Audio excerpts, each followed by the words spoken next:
پانی کو کوئی بند کرتا ہے؟ بند کر دو پانی کو بابا.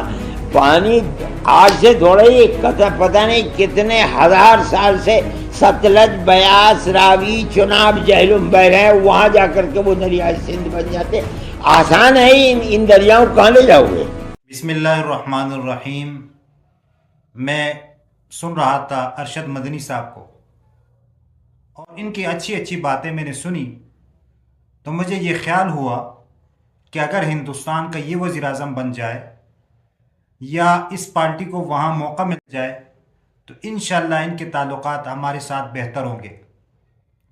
اور یہ صحیح طریقے سے جو اسلام کا طریقہ کار ہے، تو میری امید ہے اللہ تعالیٰ سے کہ انشاءاللہ یہ اس طریقے سے ملک کو چلائیں گے اور ہمارے ساتھ ان کے تعلقات اچھے ہوں گے. کیونکہ ان کے باتوں سے مجھے یہ لگا کہ یہ صحیح بات کر رہے ہیں. اور جو باتیں تھیں وہ تو آپ نے کچھ شروع میں سنی، اب مزید بات سنیں. میں نے تو سنی ہے، آپ بھی سنیں اور پھر اپنے رائے کا اظہار ضرور کیجئے گا کہ آپ کو ان کی باتیں کیسے لگی. تو آئیے یہ سنیں.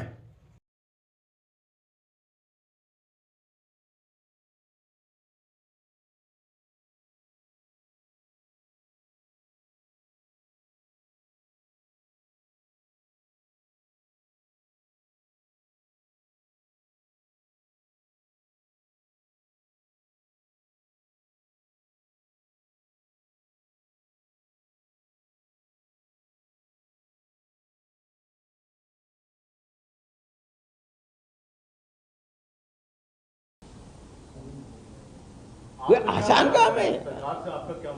میرا کوئی مطالبہ سرکار سے نہیں ہے. پیار و محبت کی حکومت ہونی چاہیے، نفرت کی حکومت نہیں ہونی چاہیے. آج ہم جانتے ہیں، ہم مسلمان ہیں، ہم اپنی زندگی کو گزار رہے ہیں ملک کے اندر. جس چیز کو بڑھاوا دیا جا رہا ہے وہ چیز ملک کے لیے، خود ان کے لیے بھی تباہ ہے.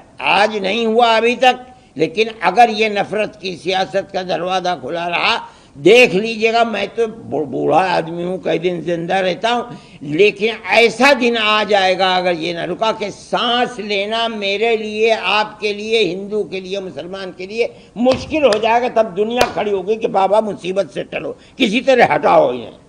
کیسے زندہ رہے گا ملک؟ ملک تو پیار و محبت سے زندہ رہتا ہے میرے بھائی. جس نے پیار و محبت کو آگ لگا دی، اس نے اپنے ملک کو آگ لگا دی.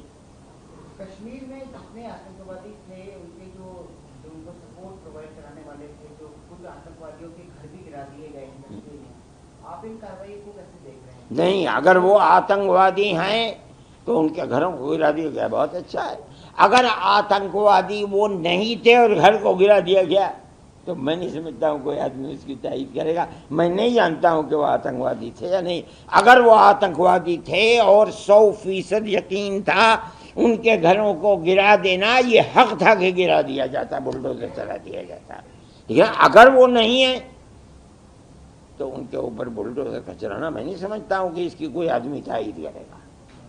کتنا بڑا فیلئر مانتے ہیں مدنی صاحب آپ کے، اگر پاکستان سے آتنکوادی اندر تک گھس کر آئے، اور وہ بھی کشمیر جیسی جگہ جہاں ہر 1-1.5 کلومیٹر کے دائرے میں چیکنگ ہوتی ہے، وہاں کتنا بڑا آپ مانتے ہیں کہ لیپس ہے یہ؟ میں سے کیوں یہ بات کہتے ہو؟ میں نے پہلے دن یہ بات کہی تھی، سب سے پہلا بیان میرا آیا تھا، میں نے یہ بات کہی تھی کہ یہ بات سوچنے کی ہے کہ آتنکوادی وہاں پہنچے کیسے. کشمیر وہ جگہ ہے جہاں قدم قدم پر، چپے چپے پر آپ کو فوج کا آدمی ملے گا، ریوالور یا بندوق لیے ہوئے. ایک جگہ جہاں 2000 سے لے کر 3000 تک سیر و تفریح کرنے والے کہاں کہاں کے، دنیا کے کس کس خطے کے لوگ موجود ہیں، اور وہاں نہ کوئی پولیس والا ہے نہ کوئی فوجی ہے، اور اتنی دور ہیں کہ اس واقعے کے بعد بندوق سے قتل کیا ہے، اس کی آوازیں ہو رہی ہوں گی. 1.5 گھنٹے تک وہاں کوئی آیا نہیں. میں سمجھتا ہوں کہ گورنمنٹ کو اس پر بھی نظر کرنی چاہیے. واقعہ کیا ہے، کیا ہوا؟ یہ گورنمنٹ کا فرض ہے کہ اس کو دیکھے، اور وہ جہاں سے یہ سوت پھوٹ رہا ہے اس سوت کو بند کرے. ورنہ آج ہوا ہے، کل کو پھر ہو جائے گا کچھ دنوں کے بعد.